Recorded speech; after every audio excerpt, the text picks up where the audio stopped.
A ver.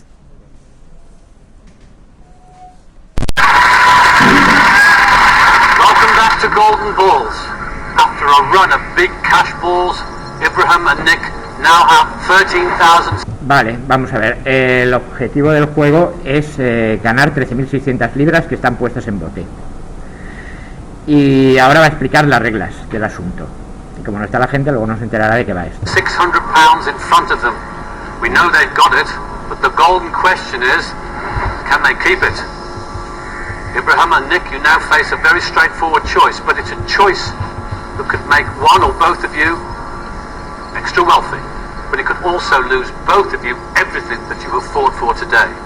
They have to decide to split or steal.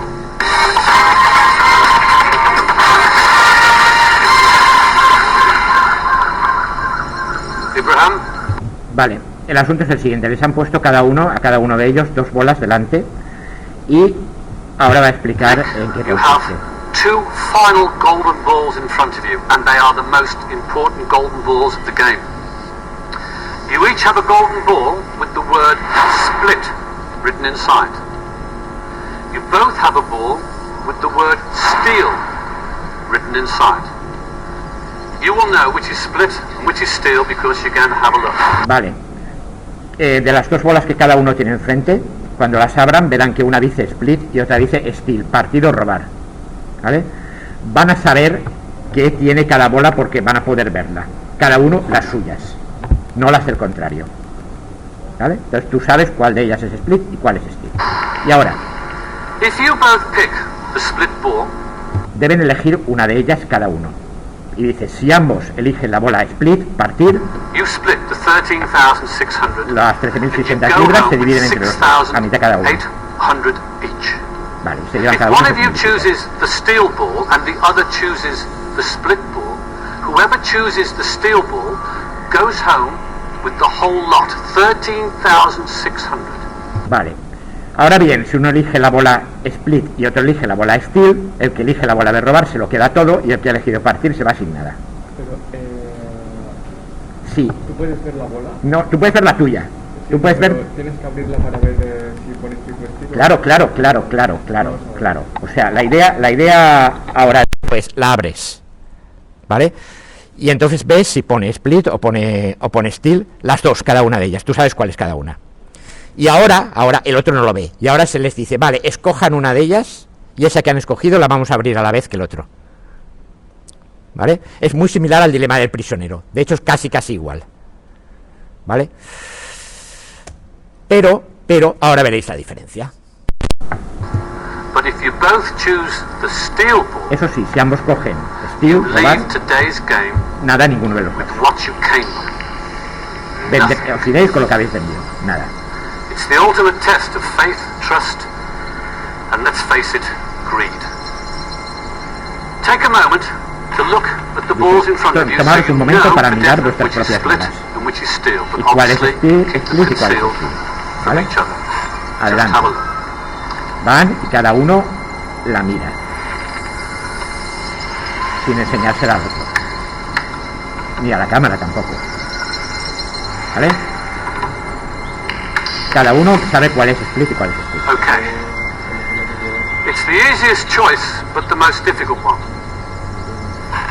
What I want you to do is to spend half a minute Y ahora viene la talking to each other about what you both should do. La diferencia es, os vais a tomar un minuto para hablar cada uno con el otro, aquí delante de la cámara, y esta es la diferencia con el dilema del prisionero, que aquí hay comunicación, y entonces ver qué se hace. ¿Vale? Vamos a parar un momentito, y Aquí la ganancia es la misma opción. sí, no, tú puedes ganar o todo, o la mitad, o cero. ¿Vale? La absoluta es 13.000, bueno, la suma. No, la suma no siempre es la misma porque podrían irse con 13.600 o con 13.600 y parten o con cero. Claro, o sea, es o todo o nada, no hay una mejor opción absoluta. No. Vale, ahí vamos a ver, tabla para el asunto.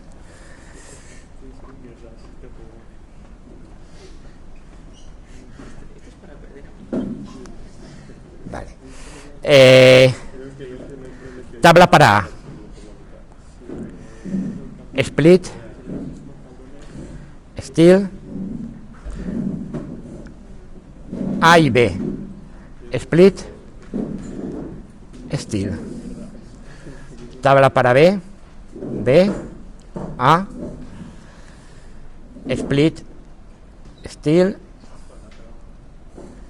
Split. Steel. ¿Vale? A parte y B parte. Vamos a suponer que la cantidad total es T.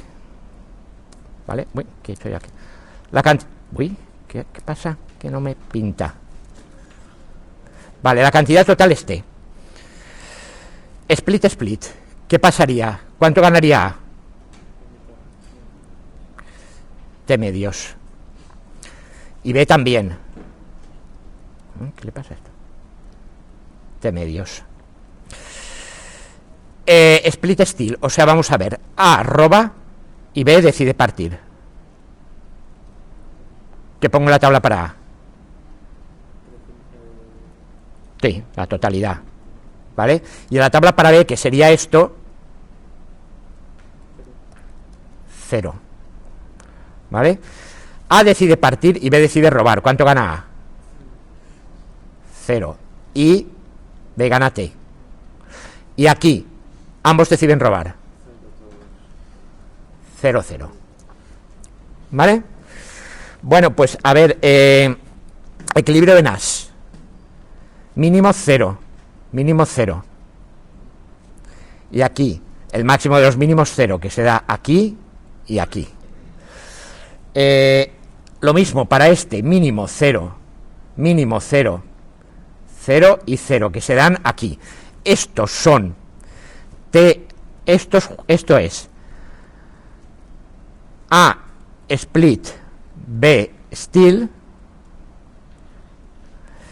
y el otro es A steel, B steel. Estos dos puntos son esto era, perdón, esto es B y esto es A, que estamos haciendo la tabla desde el otro punto de vista. Esto es A steel, B split,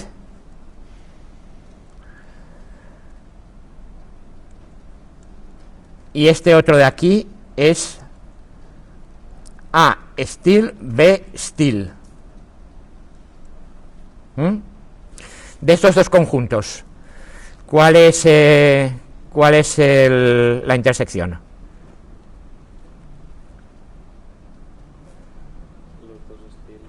Los dos steel. Este de aquí y este de aquí son los únicos, ¿vale? Por tanto, este punto A steel, B steel es el equilibrio de Nash.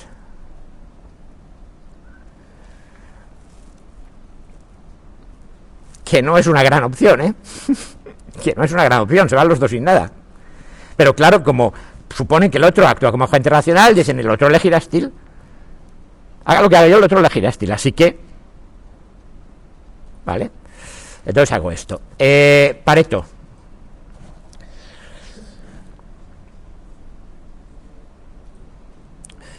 Cero, 0. T0. 0T y T medios, ¿vale? Esto es 0T, esto es T0, esto es 0,0 y esto es T medios, que por supuesto está en esta línea de aquí. Vale, ¿quién es el conjunto de Pareto?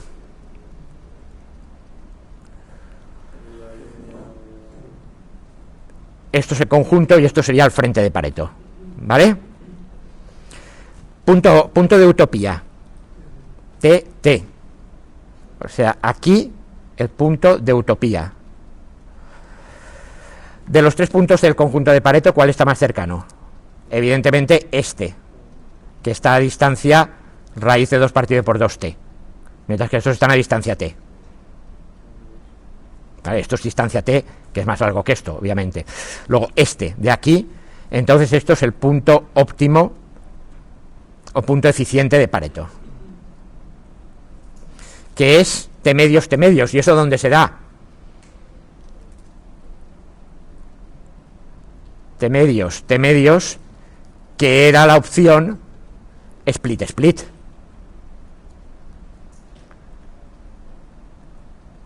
Como veis, de nuevo el criterio de optimalidad de Pareto tiende a la máxima ganancia global.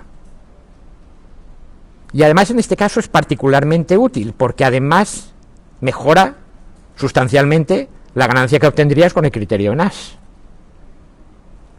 Pero necesita cooperación. Por eso el presentador les da la opción de que hablen uno con el otro. Vamos a volver a poner el vídeo.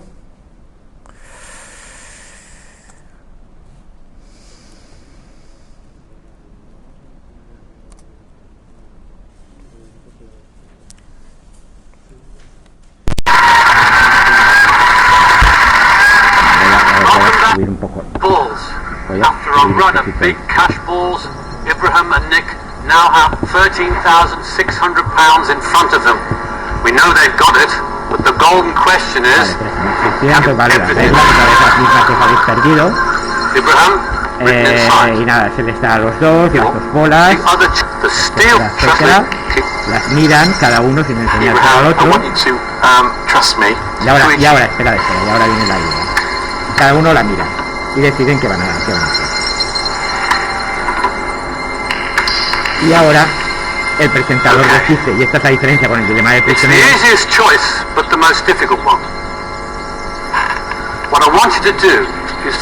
Quiero que hagáis eso, pasar medio minuto hablando con el otro y pensar qué deberíais hacer. Ibrahim, I want you to trust me 100%. Un momento, ¿qué haríais ahora? Este va a hablar. Todos emprenderían de partir los dos. Intentarían hablar con el otro para convencerle de pacto, de que partiera, ¿vale? Pero claro, si lo convenzo, yo me doy por convencido, ¿cómo sé que el otro no va a engañarme? De eso se trata, de un juego de engaños, ¿no? Bueno, pues ahora viene la brillantísima estrategia de este sujeto. I'm going to pick the steel ball. Dice, Sorry, you're going to... te quiero decir que voy a elegir robar. ¿Perdón, qué me dices? Sorry, what? I'm going to choose the steel ball. You're going to take... I want you to do split, and I promise you that I will split the money with you. ¿Habéis entendido la idea? Voy a elegir robar. Dice, ahora bien, te prometo que cuando lo haya hecho, voy a partir el dinero contigo. Dice, tú eliges partir, yo elijo robar, y cuando hayamos acabado, yo dividiré el dinero contigo.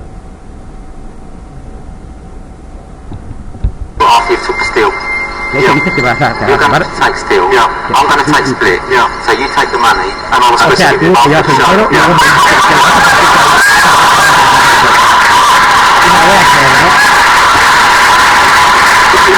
luego I promise you I'll do that. te prometo que haré eso. If you do steal, we both walk away with nothing. I'm telling you. Dice, si tú eliges también Steel, vas a perder porque todos perdemos y nos vamos nosotros sin nada. Así que ya me dirás qué haces. 100% I'm going to do it. I appreciate that. Well, I'll give you another alternative. Why don't we just both pick split? I'm not going to pick split. I'm going to... Dice, pero, oye, si los dos escogemos parte, no sería más lógico decir sí, pero no lo voy a hacer. Voy a escoger robar. Steal. Ibrahim, honestly, 100% I'm going to steal. It's in your nature to steal. No, I'm honest, and I'm going to tell you. You're an honest. I am. That's why I'm telling you I'm going to steal. If you do split, then I will split the money. I can't see myself doing that. Okay, well I'm going to steal, so we're going to leave with nothing. Dice, sí, pero es que si escoge, dice, y si no te hago caso, pues entonces nos vamos sin nada, tú sabrás. Where's your brains coming from? I can't work out. I know that I'm a decent guy and I will split the money with you. Dice, yo sé que soy un tipo decente que partiré el dinero contigo. Pero yo no lo sé, o sea, pues te lo tendrás que creer porque si no, no well, we should just both split then. No, I'm going to do steal.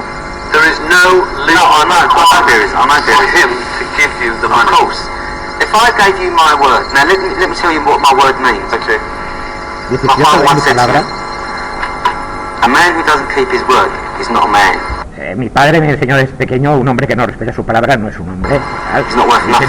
Not worth a dollar. I agree.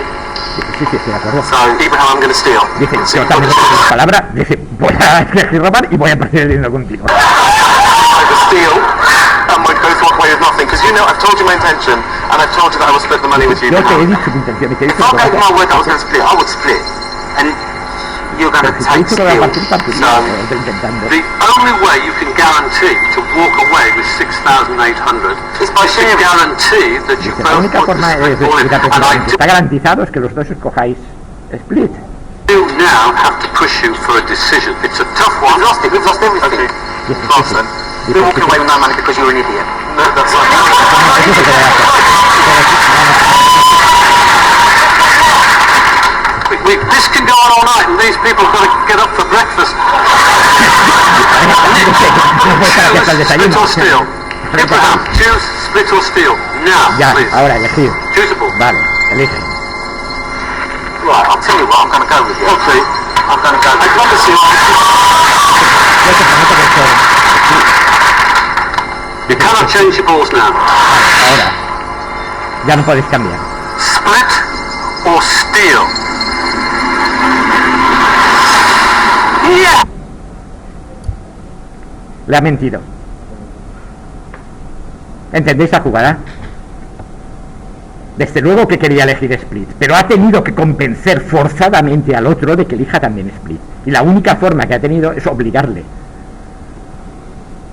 ¿Vale? Al haber comunicación, ha conseguido una forma de forzar la opinión del contrario para que no actúe como agente racional, sino que actúe como agente cooperativo. ¿Vas a cooperar conmigo o vas a cooperar conmigo? Porque si no... ¿Vale? Yo desde luego sí estaba dispuesto a cooperar desde el principio, pero eso lo sé yo, tú no.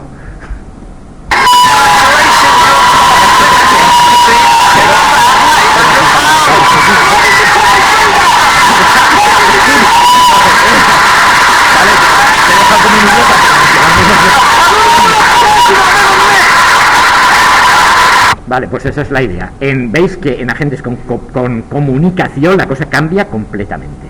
¿Cómo se llama el programa? Programa estaba al principio. Este hace varios. ¿Qué? En hacer split o steal. Sí, Dos jugadores. sí. Y se llevaban dinero de verdad. No, claro, eran 13.600 libras. O sea, ahí se llevaban, uno se lo llevaba todo o nada, o mitad y mitad. ¿Vale? Entonces, claro, se trataba de testar la confianza que cada uno puede tener en el otro, y el tipo este habilísimo ha conseguido forzar la confianza del otro, no en confianza, sino en obligación. ¿Vale? Bueno, estas cosas que parecen de juego y tal se usan en cosas muchísimo más serias, en economía, en estrategia militar, en teoría de la disuasión, en negociaciones de este tipo, y de hecho pues supongo que habrá un montón de gente pensando y calculando en este momento sobre las cosas que pueden o no pasar en Ucrania con técnicas de este estilo. Vale, pues vamos ya con el tema 4. Con esto acaba la teoría de juegos y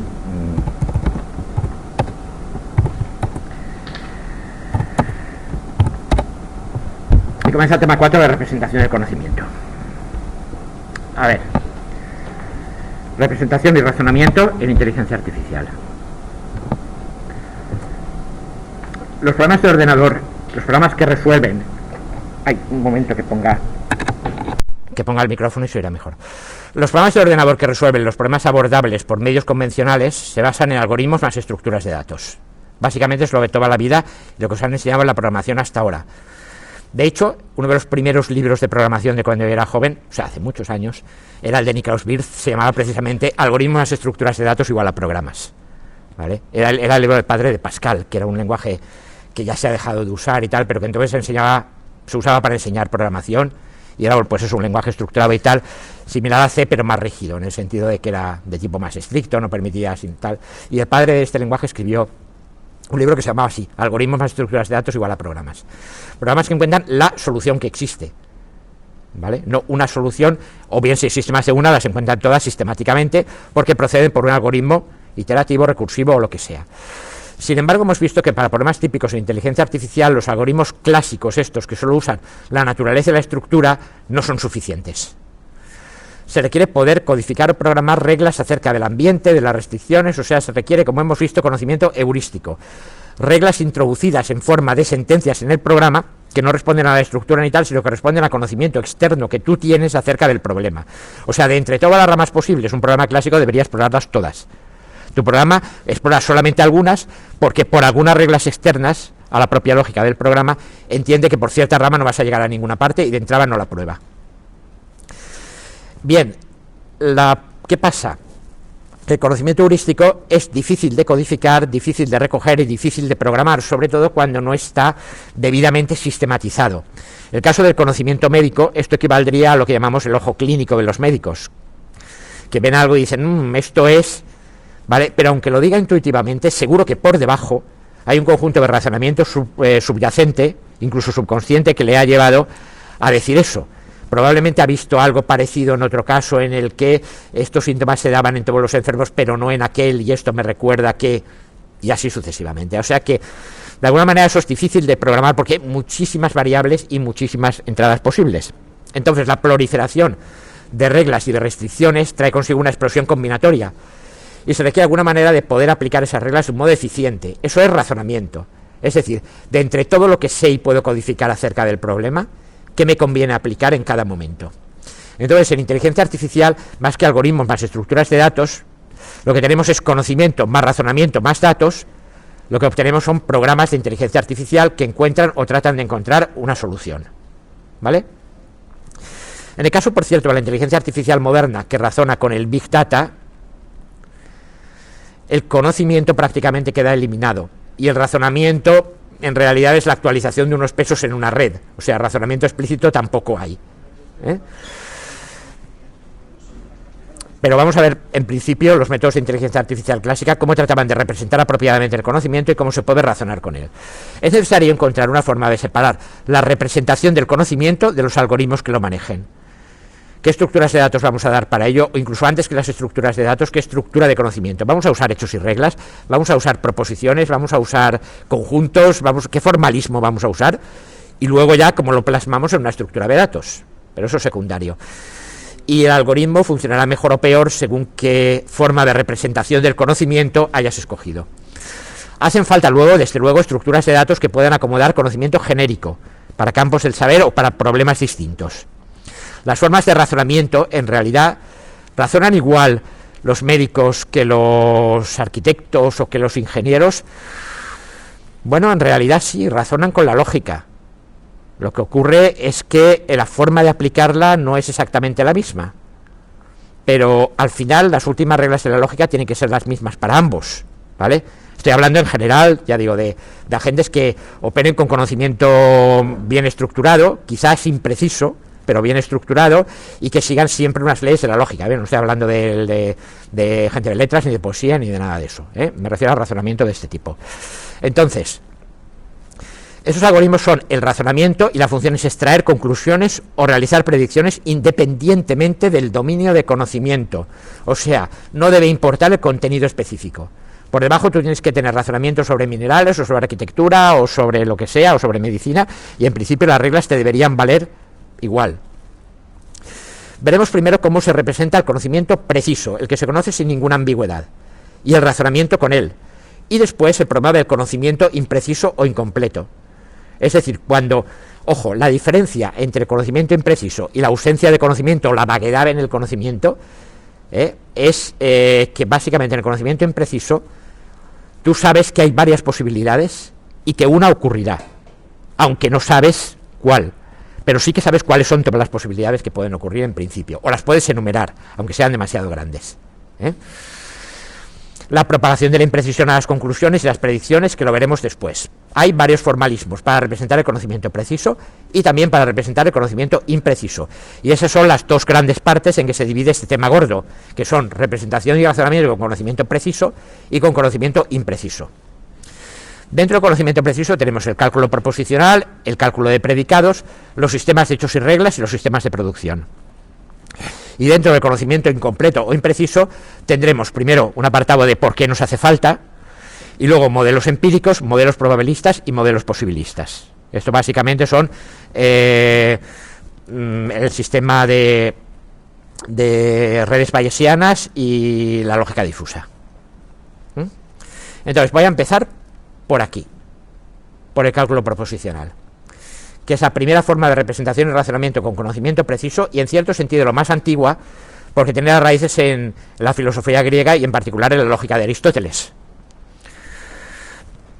Primero que nada, vamos a establecer lo que se llama un cálculo lógico, que es un formalismo para la representación de la realidad en forma de proposiciones. ¿Qué es una proposición? Primero, una proposición atómica es una afirmación o una negación que no puede descomponerse. Se trata con ella de representar enunciados lingüísticos que se supone que no tienen estructura interna. Me gusta la lógica, algunas clases son aburridísimas, todo hombre es mortal, cosas de ese estilo, que no sé si se siguen viendo en la filosofía de bachillerato, o de de tal, se siguen viendo, menos mal. Vale, pues básicamente todo esto parte de la lógica de Aristóteles, y ya digo, hay proposiciones atómicas que ya sabíais que podían ser particulares o universales, afirmativas o negativas, y que se representaban con letras, y luego había unas reglas de razonamiento y todo eso. Todo esto había estado en la base de todo el razonamiento hasta final del siglo XIX, principio del siglo XX, en que algunos matemáticos estaban preocupados realmente de si todo ese razonamiento con el que habían venido usando desde la geometría, de hecho inmediatamente Aristóteles formaliza lo que de hecho ya Euclides usa en los principios de la geometría básica. La geometría euclidea de los postulados de Euclides están basados en dar unos axiomas y a partir de ahí deducir mediante unas reglas claras una serie de deducciones que nos llevan a conclusiones como la suma de los tres ángulos de un triángulo es igual a un ángulo llano, o desde un punto solo se puede lanzar una perpendicular a una recta. No, eso es un axioma, no se deduce, vale, pero hay otras cosas que se deducen de ellas, etcétera. Bien, toda esa forma de razonamiento lógico que habíamos estado usando ¿era correcto? Eran dos cosas importantes que se preguntaban. ¿Las matemáticas que estamos haciendo de verdad son correctas? Es decir, el razonamiento que estamos usando, ¿habría alguna manera de formalizarlo de modo correcto para que sepamos que está bien? Segunda, y tan importante como esta, ¿es completo? Es decir, todo lo que se puede deducir en matemáticas se puede deducir con estos principios, dando unos axiomas y usando estas reglas, etcétera, etcétera. Esto se lo plantearon a principios del siglo XX, y un grupo de gente, esencialmente Bertrand Russell, que también era filósofo, y Alfred North Whitehead, intentaron escribir un libro particularmente importante de las matemáticas que se llamaba Los Principia Mathematica, que trataba precisamente de un poco a remedio de lo que había hecho Newton en el siglo XVII, cuando establece la ley de la gravedad en un libro que se llama sobre los principios matemáticos de la filosofía de la naturaleza. La filosofía de la naturaleza era la forma de llamar a la física en aquel tiempo. Y lo que trataba era pues de usar matemáticas que formalizasen la física. Y como las matemáticas se supone que estaban bien, todas aquellas cosas que le estaba calculando y deduciendo reflejarían el mundo físico. Los matemáticos se preguntan algo todavía más profundo. ¿Son correctas las matemáticas con las que estamos haciendo las cosas? Entonces tratan de formalizarlo. Este libro que formaliza también la teoría de conjuntos de Giuseppe Peano, que estaba también por el final del siglo XIX. La definición de conjunto, cuidado, tiene sus problemas, problemas bastante serios. De hecho, cuando estaban a punto de sacar el libro, recibieron una nota de creo que del propio Peano, que decía que había un problema allí y tuvieron que apartar el libro de prensa y sacar después un accessit, porque habían cometido un error grave en la teoría de conjuntos. Tal como los habían definido ellos, Peano les dijo que tenían un problema, que qué harían con el conjunto de todos los conjuntos que no son elementos de sí mismos. Si lo pensáis un poco lo veréis, hay una inconsistencia en la definición, porque ese conjunto sería a la vez un elemento de sí mismo y no lo sería. Conjunto de todos los conjuntos que no son elementos de sí mismos. Si él no es elemento de sí mismo, entonces es un conjunto que es elemento de sí mismo. Es una especie de definición circular, ¿vale? Eso lo resolvieron con la teoría de los tipos, que le pusieron un anexo y tal, pero eso sería ya meternos mucho y tal. ¿Qué? No, la paradoja la resolvieron con la teoría de los tipos, que es el anexo que publicaron los Principia Mathematica. Es decir, vamos a ordenar las cosas por tipos, entonces vamos a decir que ciertos objetos son de tipo atómico o tipo 0. Tipo 1 son las agrupaciones de objetos tipo 0. Tipo 2 son las agrupaciones de objetos tipo 1, y así sucesivamente, de tal forma que un conjunto es una agrupación de tipo n más 1 de objetos tipo n, con lo cual él mismo ya no puede estar. Entonces lo salvaron de esta manera y luego tal. Y ahora se pusieron a formalizar estas cosas. La forma que encontraron de formalizarlas es en modo de la lógica de predicados, la lógica de proposiciones y la lógica de predicados. En la lógica de proposiciones va a haber proposiciones atómicas y va a haber fórmulas. Fórmula válida es una cadena de símbolos que contiene solo proposiciones atómicas y símbolos de una lista finita conocida que sea sintácticamente correcta. Esto lo vamos a ver en forma de ejemplos, porque si no, no se entiende. La idea es, vamos a enumerar uno por uno todos los símbolos que podemos usar. Paréntesis, abierto, paréntesis cerrado, and, or, not. ¿Vale? Voy a dar todo ese tipo de símbolos. Y voy a decir qué son las proposiciones atómicas. Las proposiciones atómicas las voy a representar, por ejemplo, con letras minúsculas. A, B, C, etcétera, etcétera. ¿Vale? Con eso voy a construir unas cadenas de símbolos que van a ser fórmulas o no. Porque voy a dar unas reglas para decir qué cadenas de símbolos son fórmulas válidas y qué cadenas de símbolos no lo son. De tal forma que cuando yo vea una agrupación de símbolos todos escritos, sabré decir si es una fórmula válida o no es una fórmula válida. Cuando tenga las fórmulas válidas, voy a definir una regla de deducción, que es una regla sintáctica para generar una fórmula válida llamada consecuencia lógica a partir de otras que se llaman premisas. Voy a decir, vale, tú coges esta fórmula, aplica esta regla y te saldrán esta o estas otras fórmulas. Si aplicas esa regla correctamente, la regla de deducción, esos son fórmulas, ¿vale?, deducidas válidamente a partir de las anteriores. De ninguna otra manera te voy a dejar deducir. Nada de, bueno, esto parece que yo creo que, no. O cumples la regla y viene dada por la sintaxis de las formas, no por el significado, sino por la forma en cómo están escritas, de tal modo que un ordenador podría, no habría ordenadores en aquella época, pero cálculo mecánico y aplicación mecánica de fórmulas podría resolver, podría decir si es o no una deducción válida. Entonces hablaremos de teorema, que es una consecuencia lógica cuyas premisas son o los axiomas, o otros teoremas, o ambos. Y ahora, el cálculo es un conjunto finito de reglas sintácticas que define algorítmicamente lo que es una fórmula válida, más un conjunto finito de fórmulas declaradas como axiomas, más un conjunto finito de reglas de deducción. Vale, todo esto es un lío y ahora lo voy a ver con ejemplo, porque si no, no se ve. Primero, proposición del cálculo proposicional. Es una afirmación o negación que involucra a una única entidad que se menciona expresamente. Me gusta la lógica, hoy no ha llovido, pero no todos los pájaros vuelan, porque el todos implica una colección de pájaros. Algunas aves nadan, porque eso implica la colección de las aves y seleccionar algunas de entre ellas. ¿Vale?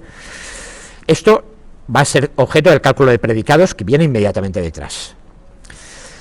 Cada proposición la vamos a representar por una letra, que es lo que llamaremos letra proposicional. A, B, C, etcétera, etcétera. Cuando las agotemos, empezaremos con símbolos como A1, A2, que también llamaremos letras, aunque no sean exactamente una letra. ¿Vale? En ese sentido, se dice que tenemos finitamente muchos símbolos para representar proposiciones, que no es exactamente lo mismo que infinitos. ¿Vale? La diferencia entre finitamente muchos e infinitos es que en finitamente muchos yo tengo tantos como pueda necesitar en cada momento. Que se me acaban las letras, le pongo un número detrás. Que no, le pongo otro número, ¿vale? O como las matrículas en los coches. Yo tengo una regla que me permite generar todas las que quiera. Ahora, en cada momento trabajaré solo con un número finito de ellos. Esto, por cierto, diferencia el álgebra y la matemática discreta del análisis funcional. En análisis funcional de matemáticas, si lo recordáis, que habéis visto asignaturas de álgebra y de análisis, en álgebra todo eran conjuntos discretos. En análisis os decían, esto es un intervalo cerrado. ¿Cuántos puntos hay ahí, en ese intervalo? Infinitos puntos de la recta en ese intervalo. Y están todos a la vez ahí. Eso a estos matemáticos les chirriaba un poquito, y a mí personalmente también, la verdad. Yo no he llegado a entender eso en mi vida. Cuando me lo dijeron de pequeñito, ya le puse pegas y tal, y me trágatelo porque es un axioma. Pues vale, pero no termino de ver claro eso de que hay infinitos puntos en un segmento finito. Aquí, en la lógica, vamos a trabajar siempre con un número finito de objetos en cada momento, que no quiere decir que podamos tener todos los que queramos. El conjunto de los números naturales es un conjunto de este tipo. Puedes generar todos los números naturales que tú quieras, pero en cada momento trabajarás con un cierto número natural máximo. Vale. Símbolos válidos. Los símbolos válidos en el cálculo proposicional son las letras proposicionales, que hemos visto, y estas conectivas, and, or, not e implica. Ningún otro. ¿Vale? Esos son los símbolos válidos, las letras y estos cuatro. Los paréntesis, que se usarán por claridad, no son estrictamente necesarios si definimos prioridades para las conectivas. ¿Vale? Si tú defines, ya sabéis cómo se analiza un lenguaje de programación y tal, si tú defines la prioridad, el árbol es no ambiguo y en principio sabes qué va delante de qué, etcétera, etcétera. ¿Vale? Pero muchas veces empleamos paréntesis por comodidad y para aclararnos. No son estrictamente parte del lenguaje, pero del cálculo proposicional, pero vale. Entonces, ¿qué es una fórmula válida? Una fórmula válida es, primero, una letra proposicional por sí misma es una fórmula válida. Segundo, si A y B son fórmulas válidas, A y B es una fórmula, A o B es una fórmula, no A es una fórmula y A implica B es una fórmula. Tercer punto, no existen más fórmulas proposicionales que las construidas de esta manera, o porque son una letra o porque se construyen con estas conectivas. Entonces, ¿esto es una fórmula válida? Sí. ¿Por qué? A y B son letras proposicionales, por tanto fórmulas válidas, y aplicando esta regla 1, esto es una fórmula válida. ¿Es una fórmula válida? Sí lo es. A implica B es una fórmula válida. Bueno, primero, A es una fórmula válida y B es una fórmula válida. Por tanto, por esta regla, A implica B es una fórmula válida. ¿Cuál es la diferencia? Bueno, ¿hay alguna entre las mayúsculas y minúsculas? No, no usamos mayúsculas. Para las letras proposicionales voy a usar siempre minúsculas o minúsculas con número detrás. Sí, y ahora aquí, la diferencia es que esto no representa una letra proposicional, sino una fórmula cualquiera. ¿Vale? La mayúscula lo que representa es cualquier fórmula. O sea, en este caso tendrías que esto es A y esto es B mayúscula. Pero antes de haber construido esta, tendrías que esto es A y esto es B. ¿Vale? O sea, cuando digo A, es cualquier fórmula que puedas meter de las que ya has construido. Pero tú has elegido convertir a fórmula la implicación primero, pero podrías... Sí, exacto, claro, quiero decir, esto se lee así o se lee así. ¿Son ambas fórmulas válidas, por cierto? Sí lo son, ¿vale? ¿Cómo lo tengo que leer? Depende de qué prioridad haya dado a cada operador. El operador implica tiene más prioridad que el operador AND normalmente, la notación genérica, entonces lo interpretarías de la primera manera. Pero depende de lo que hagas, ¿vale? En general, en el caso de ambigüedad, lo que hacemos es poner siempre paréntesis y librarnos del problema. Y aquí entonces estamos... Sí, vamos a gastar paréntesis y así no tendremos problemas, ¿vale? En cualquier caso, si hubiera prioridades, AND tiene prioridad, o sea, primero la raíz del árbol es el implica, si no hay otro, después vendrían el AND y el OR, y después vendría el NOT, ¿vale? En caso de tener que usar. Bueno, entonces digo, ¿qué es un cálculo? Un cálculo es, primero, definir cuáles son las fórmulas válidas en ese cálculo. Fijaros que con esto yo tengo un algoritmo que puede llevarme a un ordenador perfectamente a determinar si una cadena de símbolos es una fórmula válida o no.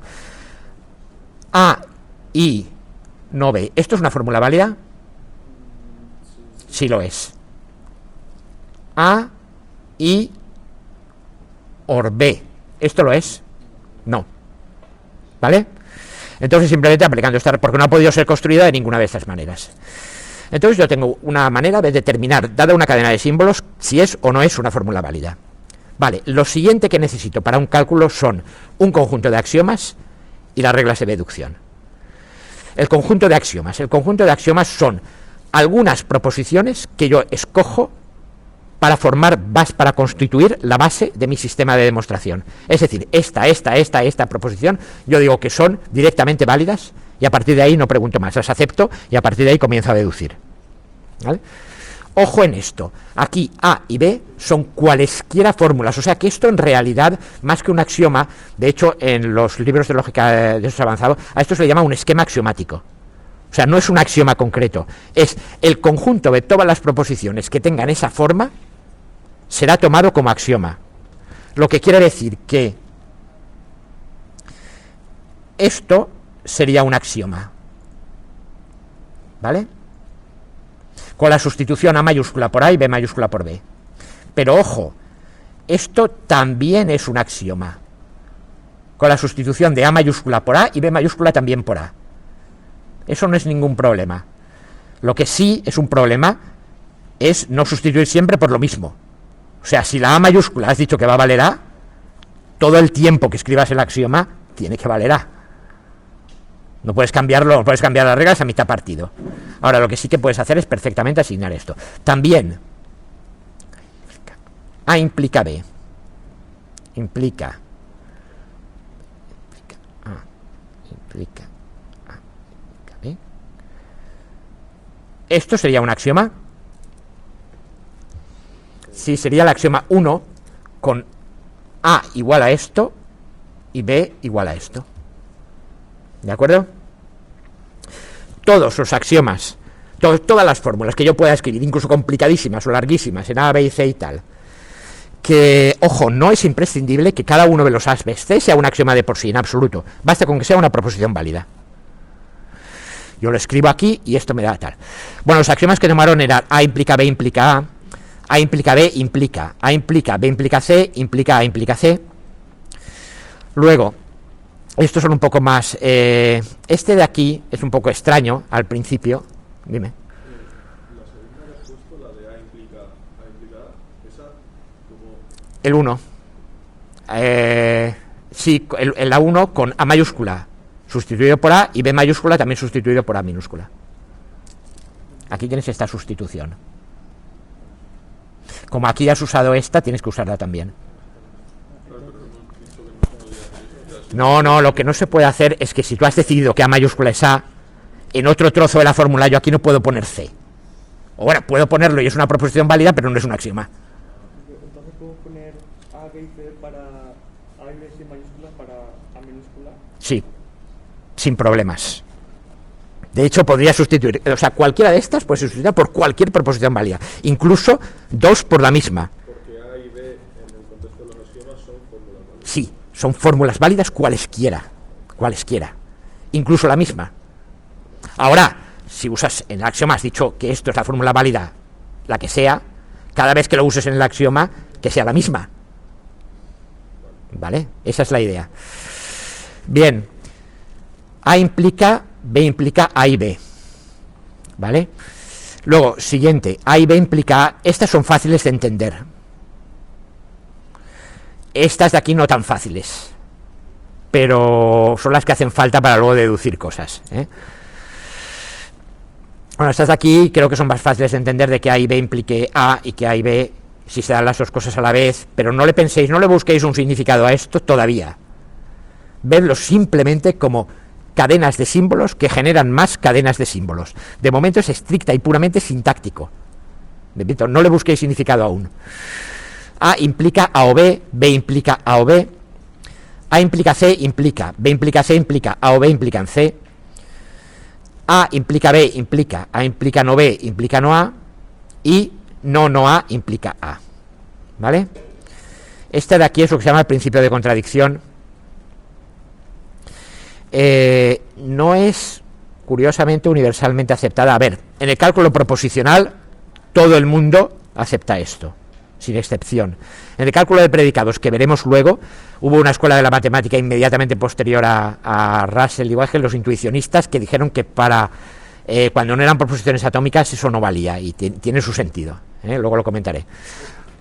En teoría la 10, Sí. eso es, según lo que hemos visto antes, ¿se puede escribir eso? Dos multiplicaciones seguidas. Sí, ¿por qué no? Vamos a ver. ¿Esto es una proposición válida? Vamos a ver, cuidado. ¿A es una proposición válida? Sí. ¿No A es una proposición válida? Sí, por esto de aquí. Esto es una fórmula válida. ¿Vale? Cuidado. No una fórmula válida es una fórmula válida. Y una fórmula válida implica otra fórmula válida. ¿Vale? ¿De acuerdo? Sí, puede parecer raro lo de la doble negación y tal, pero es que piensa que es not una fórmula válida cualquiera.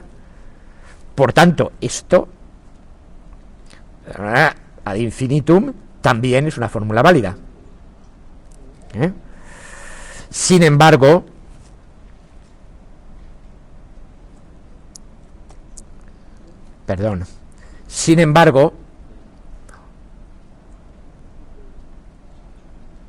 no es una fórmula válida. ¿Por qué? Porque esto no lo es.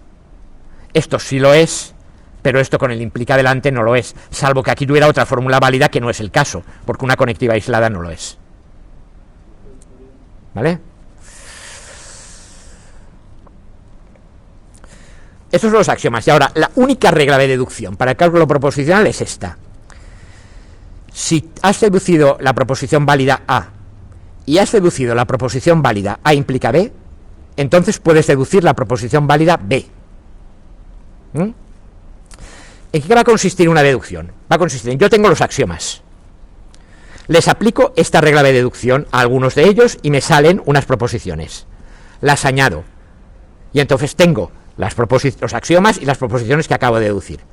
Con todo eso vuelvo a aplicar esta regla y tengo más proposiciones deducidas. Y con todas las que tengo, que las añado, y todas las que tenía y los axiomas, vuelvo a aplicar, y así exponencialmente voy expandiendo el número de proposiciones que puedo deducir. A y B van a ser cualesquiera fórmulas válidas, y esto se lee. B es consecuencia inmediata de A, y de A implica B. Se dice que una fórmula del cálculo es deducible de un conjunto finito de fórmulas, lo que se denota de esta manera: dado este conjunto finito de fórmulas, de ella se deduce D si o bien D es una de estas fórmulas, o bien D es consecuencia inmediata de dos fórmulas E y F, siendo E y F deducibles de A. Fijaros que esto es una definición recursiva. Ese es el caso base de la recursión. ¿Cuándo digo que es deducible de ellas? Pues digo que es deducible de ellas si es una de ellas. O bien si es deducible de alguna que se ha deducido de ellas. Y esas a su vez lo serán si son deducibles de alguna que se ha deducido de ellas, y así hasta llegar a que son una de las básicas, ¿vale? No existen más fórmulas deducibles del conjunto tal que las obtenidas según se ha indicado. O sea, no puedes deducir de ninguna otra manera que usando la regla de deducción sobre los axiomas o sobre fórmulas válidas ya deducidas. Al final, una demostración es una cadena de fórmulas que te lleva desde los axiomas hasta la fórmula final que tú quieres deducir, siguiendo siempre esta regla. Eso era lo que trataban de hacer para formalizar no tanto el contenido de las matemáticas, sino la forma en la que hacían matemáticas. Estamos aplicando correctamente la deducción y tal. Y ahora viene, una fórmula es un teorema formal, se dice también que es formalmente demostrable, o simplemente que es demostrable en un cálculo si es deducible de los axiomas. En este caso se escribe nada. Cuando dice nada, quieres decir los axiomas, porque eso siempre se da por hecho. Es que no tengo nada, no, tienes los axiomas por lo menos. Y a partir de ahí, si de los axiomas puedes deducir F, entonces F es deducible en ese cálculo. Por tanto, repito, el cálculo necesita, primero, definir qué es una fórmula válida. Segundo, decir cuáles son las fórmulas que aceptas como axiomas. Y tercero, decir cómo vas a obtener consecuencias a partir de ellas. En el caso del cálculo proposicional, solamente con esta regla. Una demostración de una fórmula D es una cadena finita de fórmulas tales que el último elemento es D, y cada elemento es o bien un axioma o consecuencia inmediata de otros elementos anteriores en la cadena. De modo que coges los axiomas, deduces algo. Con ese algo y los axiomas deduces otra cosa. Luego, a lo mejor con los axiomas solo, deduces una cuarta, y con la tercera y la cuarta sigues, y así sucesivamente. Es decir, que tiene que haber siempre antes en tu cadena o bien un axioma, o bien una fórmula deducida de los axiomas, o deducida de los axiomas y de lo que ya has deducido antes. Se dice que un cálculo es consistente si para ninguna fórmula F y no F son demostrables. Es decir, no, si has hecho bien las cosas, es decir, si los axiomas son correctos y la deducción es correcta, no deberías llegar nunca a deducir F y también a poder deducir no F. Si te ocurre eso, se dice que tu cálculo es inconsistente. Y en ese caso, tíralo a la basura y empieza de nuevo. Elige otros axiomas o haz una regla de deducción distinta o haz alguna otra cosa, porque no vas a llegar a ninguna parte. ¿Vale? O sea, la principal, o sea, no estamos hablando, ojo, no estamos hablando para nada de verdadero. No he introducido para nada en este momento el concepto de verdad. Ojo, F y no F, seguro que ya estáis todos pensando que pueda deducir algo y que no pueda deducir la contradicción, o sea, que algo no pueda ser verdadero y falso a la vez. Ciertamente es la idea que hay por debajo de esto, pero de momento estamos operando puramente en términos sintácticos, de la forma de las proposiciones. Es decir, que tú no puedas deducir no sé qué y también no sé qué, ¿vale? Si puedes, tu sistema es inconsistente y no va a valer para mucho. Por cierto, es fácil de probar que en un sistema inconsistente cualquier proposición es deducible. Cualquiera, absolutamente toda. Eso básicamente ocurre, creo yo, en mi modesta opinión, con la filosofía posmoderna, que es el momento en que abandonó la filosofía y abandonó el razonamiento correcto, y por tanto no se la debería llamar filosofía. De hecho, al posmodernismo no se le debería llamar así. Bueno, de hecho, la idea es que no aceptan, no la aceptan, no lo dicen, pero ellos siguen deduciendo como si no existiera principio de contradicción. Les da igual, una cosa y la contraria, y se las tragan igual. Vale. Entonces, un cálculo es consistente. Los matemáticos no hacen eso, por supuesto, ni nosotros. Un cálculo es consistente si estas no son ambas demostrables. Un cálculo es completo respecto a cierta propiedad si toda fórmula que posea la propiedad es demostrable. ¿Vale? Ahora hablaremos de eso pero ¿qué propiedad? Porque si no me dices algo así un poco más consistente, ¿no? Ahora, tú puedes definir externamente una propiedad para cada fórmula y ver si la tiene o no la tiene, ¿vale? Y a partir de ahí ver si al deducir esa propiedad se mantiene. Y esa propiedad, vamos a ver, antes de usar esto, voy a daros un ejemplo de demostración, sea de cualquier fórmula válida. La siguiente secuencia de 5 fórmulas es una demostración de D implica D. Primero que nada, ¿cómo que demostración de D implica D? Es que no es obvio que D implique D. No, aquí no haya nada que sea obvio ni deje de ser obvio. ¿Tú tienes algún axioma que diga A implica A? ¿Está? Pues entonces D implica D no es obvia. Habrá que demostrarla. No están los axiomas. En la décima no, la décima es no A implica A. D implica D significaría que a ambos lados tendría que haber la misma proposición.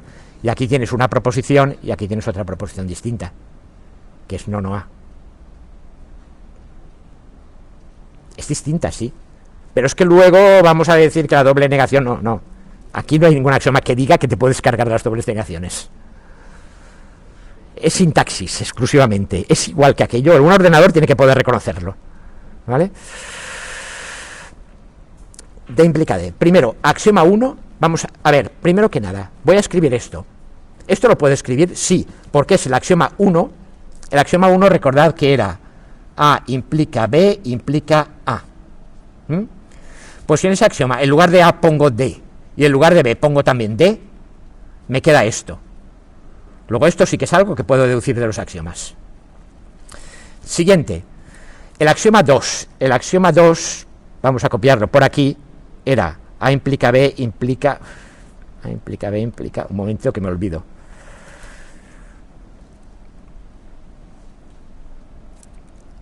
Axioma 2. A implica B implica... A ver que me acuerde. A implica B implica C.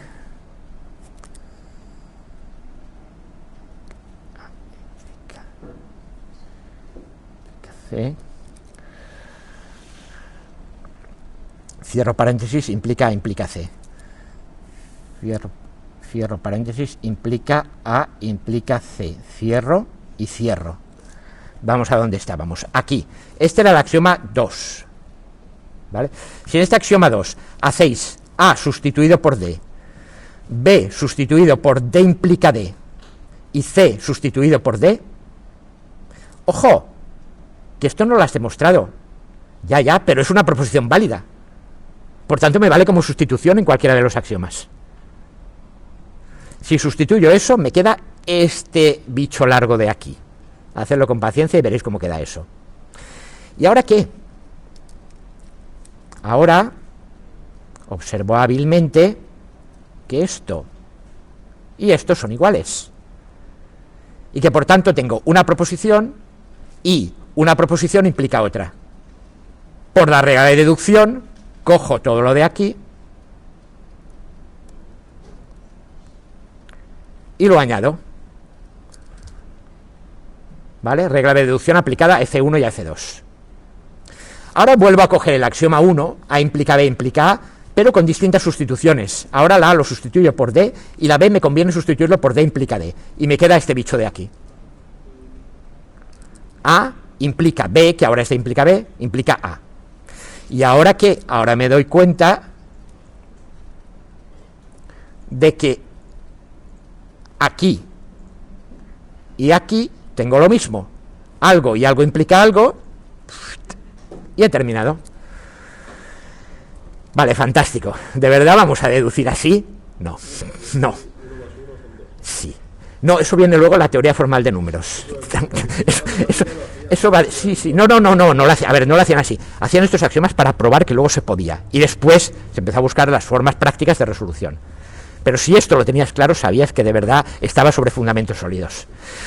O eso creían. Ya os contaré algo en la siguiente clase. Que vendrá el otro golpe. O sea, si el de Peano no fue suficiente, luego viene Gödel.